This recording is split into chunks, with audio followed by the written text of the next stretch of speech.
আলহামদুলিল্লাহি রাব্বিল আলামিন ওয়াসসালাতু ওয়াসসালামু আলা রাসূলিহিন নাবিয়্যিল আমিন ওয়া আলা আলিহি ওয়া আসহাবিহি আজমাইন, আম্মা বা'দ। সিরিজের গত পর্বে আমরা তাওহীদের তাকসীম প্রসঙ্গে কিছু জরুরি হিদায়াত এবং প্রকারগুলোর পারস্পরিক সম্পর্ক নিয়ে একটি সম্পূরক আলোচনা করেছিলাম। এবার আমরা প্রকার তিনটি নিয়ে বিস্তারিত আলোচনার দিকে যাব ইনশাআল্লাহ। এই মজলিসে আমরা আলোচনা করব তাওহীদের প্রথম প্রকার তাওহীদুর রুবুবিয়া নিয়ে। তাওহীদুর রুবুবিয়ার পরিচয়।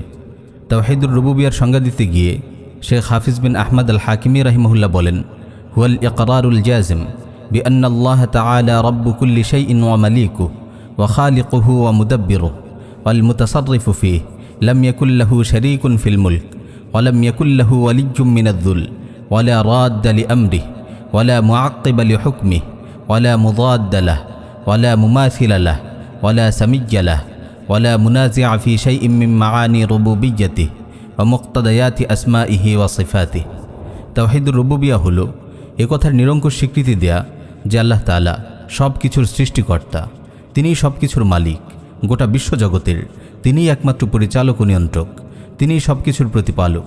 তার রাজত্বে কেউ শরীক নেই, তার কোনো সহযোগী নেই, তার আদেশকে রহিত করার শক্তি কারো নেই, তার নির্দেশকে অগ্রাহ্য করার কেউ নেই, তার কোনো প্রতিপক্ষ নেই, সমকক্ষও নেই। রুবুবিয়া ও প্রভুত্বের কোনো ক্ষেত্রেই তার বিরোধিতা করার কেউ নেই এবং তার নাম ও গুণাবলিতে তার প্রতিদ্বন্দ্বী নেই। আবার অনেকে তাওহীদুর রুবুবিয়াকে সংজ্ঞায়িত করেছেন এভাবে, আল ইতিকাদু বিআন্নাল্লাহা হুয়াল খালিকুর রাজ্জাকুল মুদাব্বিরু লিকুল্লি শাই ওয়াহদাহু লা শারীকা লাহ। আল্লাহ তাআলা এক ও অদ্বিতীয়, তার কোনো শরীক নেই এবং তিনিই বিশ্বজগতের একমাত্র স্রষ্টা, রিজিকদাতা ও নিয়ন্ত্রক। এই বিশ্বাসকেই তাওহীদুর রুবুবিয়া বলে। তাহলে তাওহীদুর রুবুবিয়ায় আমরা মৌলিকভাবে দুটি পয়েন্ট পাচ্ছি। এক, আল্লাহর অস্তিত্বে ঈমান আনা। দুই, আল্লাহ তাআলাকে একমাত্র সৃষ্টিকর্তা, পালনকর্তা, রিজিকদাতা ও নিয়ন্ত্রক বলে বিশ্বাস করা। সুতরাং কেউ যদি আল্লাহর অস্তিত্ব অস্বীকার করে সে মুমিন হতে পারবে না। বিকৃত মস্তিষ্কের অধিকারী নাস্তিকরা ছাড়া আল্লাহ তাআলার অস্তিত্বের মতো সহজাত ও স্বতঃসিদ্ধ বিষয়কে কেউ অস্বীকার করে না। এই নিয়ে আমরা সামনে আলোচনা করব। অনুরূপভাবে কেউ যদি বিশ্বজগতের সৃষ্টি, প্রতিপালন, নিয়ন্ত্রণ ইত্যাদির ক্ষেত্রে আল্লাহর সঙ্গে কাউকে শরীক করে তবে সেও তাওহীদের গণ্ডি থেকে বের হয়ে শিরকের গণ্ডিতে প্রবেশ করে।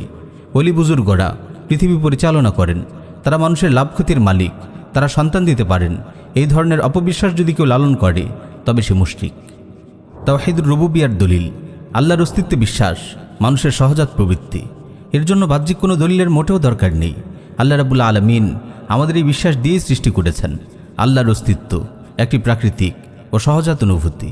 আমরা জানি আল্লাহ আছেন, সেই সঙ্গে আল্লাহর সামনে নত হওয়ার এবং তার কাছে নিজেদের সমর্পণ করার বেকুলতাও আমাদের অবচেতন মনে কাজ করে। শরিয়ার পরিভাষায় এটিকে বলা হয় ফিতরা। আল্লাহ তাআলা বলেন, ফিতরাতাল্লাহিল্লাতী ফাতারান নাস আলাইহা লা তাবদীলা লিখালকিল্লাহ যালিকাদ দীনুল কাইয়্যিম ওয়ালাকিন্না আকসারান নাসি লা ইয়ালামুন। আল্লাহর ফিতরা ও প্রকৃতির অনুসরণ করো, যে ফিতরা ও প্রকৃতি অনুযায়ী তিনি মানুষ সৃষ্টি করেছেন। আল্লাহর সৃষ্টির কোনো পরিবর্তন নেই, এটিই সরল দিন, কিন্তু অধিকাংশ মানুষ জানে না। প্রতিটি শিশুকেই আল্লাহ তাআলা এই ফিতরা দিয়েই সৃষ্টি করেছেন। মুসনাদ আহমদে বর্ণিত একটি সহিহ হাদিস এসেছে, রাসূল সাল্লাল্লাহু আলাইহি ওয়াসাল্লাম ইরশাদ করেন, মা মিন মাউলুদিন ইউলাদু ইল্লা আলা হাযিহিল ফিতরা। এমন কোনো শিশু নেই যাকে আল্লাহ তাআলা এই ফিতরার উপর সৃষ্টি করেননি। আধুনিক বিজ্ঞানও এই বিষয়টি প্রমাণ করতে সক্ষম হয়েছে। অক্সফোর্ড বিশ্ববিদ্যালয়ের ডেভেলপমেন্টাল সায়েন্টিস্ট ডক্টর জাস্টিন অ্যালবারেট তার বিখ্যাত বর্ন বিলিভার্স গ্রন্থে সুস্পষ্ট ভাষায় উল্লেখ করেছেন, শিশুরা জন্মগতভাবেই স্রষ্টার অস্তিত্বে বিশ্বাসী, যাকে আমি বলি সহজাত ধর্ম। প্রিয় ভাই, সৃষ্টির পরতে পরতে আমরা খুঁজে পাই একজন মহাপরাক্রমশালী স্রষ্টার অস্তিত্ব। প্রতিটি মাখলুকই একজন খালিকের অস্তিত্বের কথা ঘোষণা করে। তাই প্রতিটি সৃষ্টি স্রষ্টার অস্তিত্বের এক একটি দলিল। কুরআনুল কারীম আমাদের দিকে কত প্রজ্ঞাপূর্ণ একটি প্রশ্ন তুলে ধরেছে দেখুন, আম খুলিকু মিন গায়রি শাইইন আম হুমুল খালিকুন। তারা কি স্রষ্টা ব্যতীতই সৃষ্টি হয়েছে, না তারা নিজেরাই স্রষ্টা? একজন গণ্ডমূর্খ অশিক্ষিত সাধারণ মানুষও সৃষ্টি নিয়ে ফিকির করে আল্লাহ রাব্বুল আলামিনের অস্তিত্ব অনুভব করতে পারে। আরবের এক বেদুইনকে জিজ্ঞেস করা হয়, আল্লাহ যে আছেন তা তুমি কিভাবে বুঝতে পারলে? সে উত্তর দেয়, আল বা'রাতু তাদুল্লু আলাল বা'ইর ওয়াল আসারু ইয়াদুল্লু আলাল মাসির ফাসামাউন যাতু আবরাজ وأرض ذات فجاج وبحار ذات أمواج ألا يدل ذلك على اللطيف الخبير। উটের মল দেখে বোঝা যায় এখানে উট ছিল, পথিকের পদচিহ্ন দেখে বোঝা যায় পথিকের অস্তিত্ব। অগণিত নক্ষত্র খচিত আসমান, প্রশস্ত পথ ভরা জমিন আর উর্মিমালায় উত্তাল সাগর কি মহান রবের অস্তিত্বের ঘোষণা দেয় না? কোরআন ও সুন্নায় তাওহীদুর রুবুবিয়্যার অসংখ্য দলিল এসেছে। কোরআন সুন্নার যেখানেই আর রব শব্দ ব্যবহৃত হয়েছে অথবা যেখানেই সৃষ্টি, রিজিক, রাজত্ব ইত্যাদির মতো রুবুবিয়্যা ও প্রভুত্বের কোনো বিশেষ বৈশিষ্ট্য তুলে ধরা হয়েছে, সেটি তাওহীদুর রুবুবিয়্যার দলিলের অন্তর্ভুক্ত। নমুনা হিসেবে আমরা এখানে কয়েকটি দলিল উল্লেখ করব। আল্লাহ রাব্বুল আলামিনই বিশ্বজগতের পালনকর্তা। কুরআনুল কারীম এসেছে আলহামদুলিল্লাহি রাব্বিল আলামিন, সকল প্রশংসা জগৎসমূহের প্রতিপালক আল্লাহ তাআলার জন্য। তিনি আমাদের সৃষ্টিকর্তা এবং রিজিকদাতা। কুরআনে এসেছে হাল মিন খালিকিন গায়রুল্লাহ ইয়ারযুকুকুম মিনাস সামাই ওয়াল আরদ, আল্লাহ ব্যতীত কি কোনো স্রষ্টা আছে যে তোমাদেরকে আকাশমণ্ডলী ও পৃথিবী থেকে রিজিক দান করে? তার হাতেই গোটা বিশ্বজগতের একচ্ছত্র রাজত্ব। কোরআনের ভাষায় ফাসুবহানাল্লাযী বিয়াদিহি মালাকুতু কুল্লি শাই ওয়া ইলাইহি তুরজাউন, অতএব পবিত্র মহান তিনি যার হাতেই প্রত্যেক বিষয়ের সর্বময় কর্তৃত্ব, আর তার নিকটই তোমরা প্রত্যাবর্তিত হবে। তিনি আমাদের জীবন মরণের মালিক। কোরআনে এসেছে আল্লাযী খালাকাল মাউতা ওয়াল হায়াতা লিয়াবলুয়াকুম আইয়ুকুম আহসানু আমালা, যিনি সৃষ্টি করেছেন মরণ ও জীবন তোমাদেরকে পরীক্ষা করার জন্য কে তোমাদের মধ্যে কর্মে উত্তম। প্রিয় ভাই, কেবল তাওহীদুর রুবুবিয়্যার খণ্ডিত বিশ্বাস মানুষকে শিরকের গণ্ডি থেকে বের করে তাওহীদের গণ্ডিতে প্রবেশ করায় না এবং জাহান্নাম থেকে নাজাতও দেয় না। তাওহীদের বাকি দুই প্রকারের উপরও বিশ্বাস স্থাপন করা অনেক জরুরি, কারণ অন্য দুই প্রকারের বিশ্বাস স্থাপন না করলে তার তাওহীদুর রুবুবিয়্যাও অর্থহীন হয়ে পড়ে। কেননা যে ব্যক্তি আল্লাহ তাআলাকে বিশ্বজগতের একমাত্র স্রষ্টা, রিজিকদাতা, পালনকর্তা ও নিয়ন্ত্রক হিসেবে মেনে নেয়, সে কেবল আল্লাহ রাব্বুল আলামিনেরই ইবাদত করবে। সে যেহেতু গায়রুল্লাহকে ইবাদতে শরীক করছে, তার মানে তার রুবুবিয়্যাতেও সমস্যা আছে, কারণ তাওহীদুর রুবুবিয়্যা উলুহিয়াকেও লাজিম করে। মক্কার কাফিররাও তাওহীদুর রুবুবিয়্যার এক বড় অংশকে স্বীকার করত। তারা আল্লাহর অস্তিত্বে ঈমান আনত এবং আল্লাহ তাআলাকে সৃষ্টিকর্তা ও নিয়ন্ত্রক হিসেবেও বিশ্বাস করত, কিন্তু তারা রুবুবিয়্যার কোনো কোনো ক্ষেত্রে শিরকও করত। রুবুবিয়্যার এই খণ্ডিত বিশ্বাস তাওহীদুল উলুহিয়া ও তাওহীদুল আসমা ওয়াস সিফাতে বিশ্বাস না করার কারণে তারা মুমিন হতে পারেনি। মক্কার মুশরিকদের ব্যাপারে আল্লাহ তাআলা বলেন ওয়ালা ইন সাআলতাহুম মান খালাকাস সামাওয়াতি ওয়াল আরদ ওয়া সাখখারাশ শামসা ওয়াল কামার লা ইয়াকুলুন্নাল্লাহ ফাআন্না ইউফাকুন, যদি আপনি তাদের জিজ্ঞেস করেন কে আকাশমণ্ডলী ও পৃথিবী সৃষ্টি করেছেন এবং চন্দ্র সূর্যকে কে নিয়ন্ত্রণ করছেন, তারা অবশ্যই বলবে আল্লাহ, তবে তারা কোথায় ফিরে যাচ্ছে? ওয়ালা ইন সাআলতাহুম মান খালাকাস সামাওয়াতি ওয়াল আরদ লা ইয়াকুলুন্না খালাকাহুন্নাল আজিজুল আলিম, যদি আপনি তাদের প্রশ্ন করেন কি নভমণ্ডল ও ভূমণ্ডল সৃষ্টি করেছেন, তারা অবশ্যই বলবে এগুলো তো সৃষ্টি করেছেন পরাক্রমশালী সর্বজ্ঞ আল্লাহ তাআলা। এই আয়াতগুলো থেকে আমরা বুঝতে পারলাম তাওহীদুর রুবুবিয়্যার উপর পরিপূর্ণভাবে ঈমান আনতে হবে। কেউ যদি মক্কার মুশরিকদের মতো খণ্ডিত রুবুবিয়্যায় বিশ্বাস করে, আবার রুবুবিয়্যার কোনো কোনো ক্ষেত্রে শিরক করে, তবে সে তাওহীদের গণ্ডিতে প্রবেশ করতে পারে না।